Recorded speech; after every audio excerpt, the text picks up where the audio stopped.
تر ټولو مخکې زه غواړم مفتي صاحب ته دا ښه خبر ورکړم چې زما د ساینس په اړه پوهه ډېره کمه ده، نو په دې اړه دې هېڅ اندېښنه نه کوي.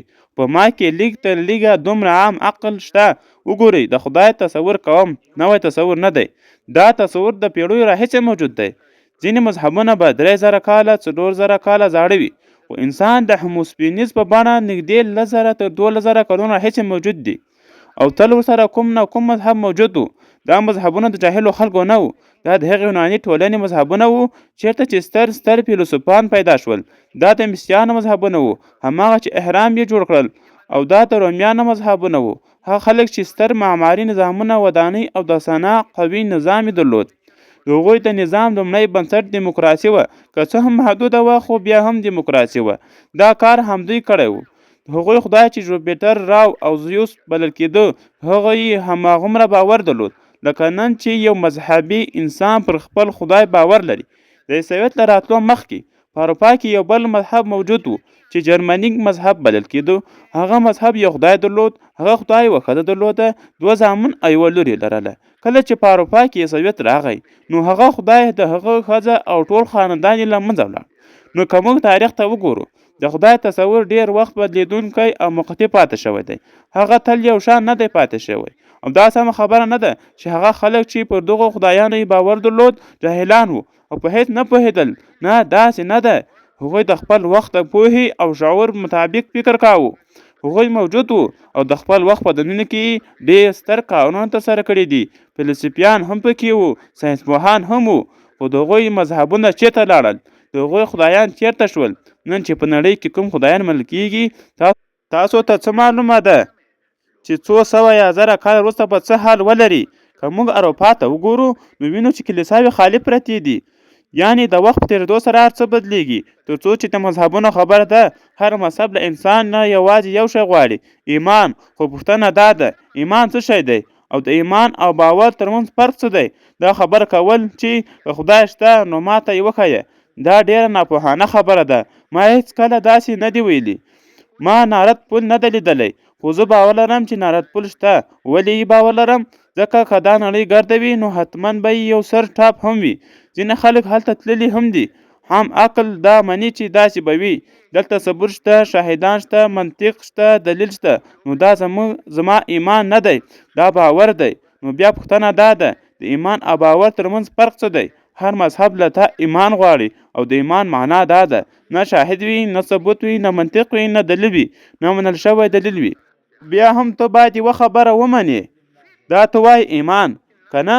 که پکې لږ هم ثبوت وای، نو هغه به بیا باور بلل کېدو. که په یو شي کې شاهدان وي، ثبوت وي، دلیل او منطق وي، نو هغه ته باور وایي. لکه زما باور دا ده چې شمالي قطب شته، دا زما ایمان نه دی، ځکه ایمان دا ټول شرطونه ردوي.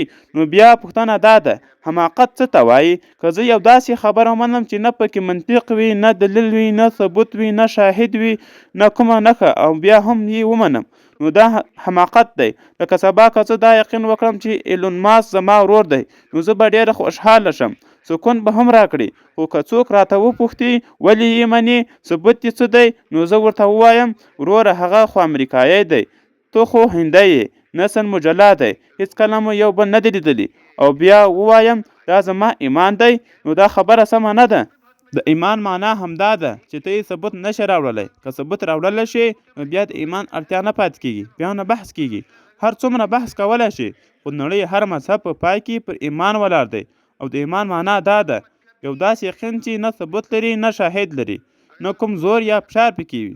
اوس که ته دا پوښتنه کوې چې دا کائنات چا جوړ کړي دي، عجیبه خبره دا ده چې ته وایې زه یو ټاپو ته ولاړم او هلته مې بال ولید.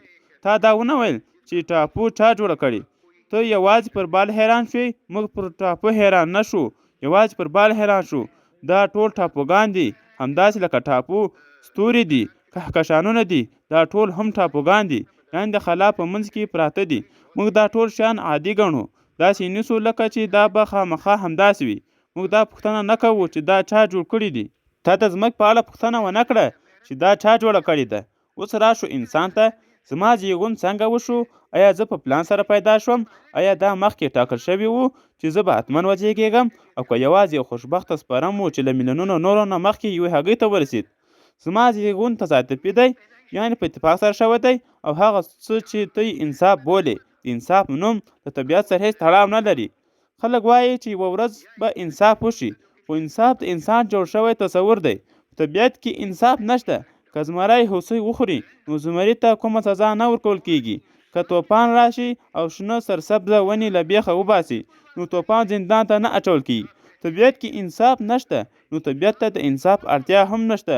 طبیعت یو منظم سیستم دی چې همداسې روان دی. اوس که زه ووایم هغه خواړه چې ما وخوړل ولې زما سترګې داسې نه شوې، نو آیا باید خواړو ته سزا ورکول شي؟ نه، دا یو سیستم دی چې همداسې کار کوي. طبیعت له انصافه پرته دی. انصاف د انسان تصور دی. نو څوک چې تا ته وایي زه به تا ته انصاف درکړم، نو هغه انصاف د انسان جوړ شوی تصور دی. نو څوک چې تا ته وایي زه به تا ته انصاف درکړم، دا د انسان خبره ده، نه د طبیعت خبره. دا خبره نه طبیعي ده نه آسماني ده. طبیعت کې د انصاف تصور نشته. وروره ته وګوره، موږ ټول په ګډه یو اصول منو، لکه د موټر چلولو قانون. موږ په چپ لوري موټر چلوو. دا څه شی دی؟ دا ټول حقیقت، نیکي او شرافت نه دی، بلکې اصول دي. که دا اصول ونه منو نو څه به وشي؟ یا به ټکر وشي، یا به څوک ووژل شي، یا به ترافیک بند شي. دروغ، بې اماني، رشوت، دا ټول داسې دي لکه څوک چې د سړک له غلط لوري موټر وچلوي. د دې پر سر کوم آسماني حکم نه دی راغلی. دا موږ انسانانو جوړ کړي دي. لکه څنګه چې موږ د چپ لوري ډرایوینګ اصول جوړ کړل، لکه څنګه چې موږ د موټر چلول اصول جوړ کړل، دا چې د انصاف تصور هم زموږ، یعنې د انسان جوړ کړی شی دی. طبیعت سره هیڅ تړاو نشته. زمری هوسۍ وخوري، آیا زمری زندان ته ځي؟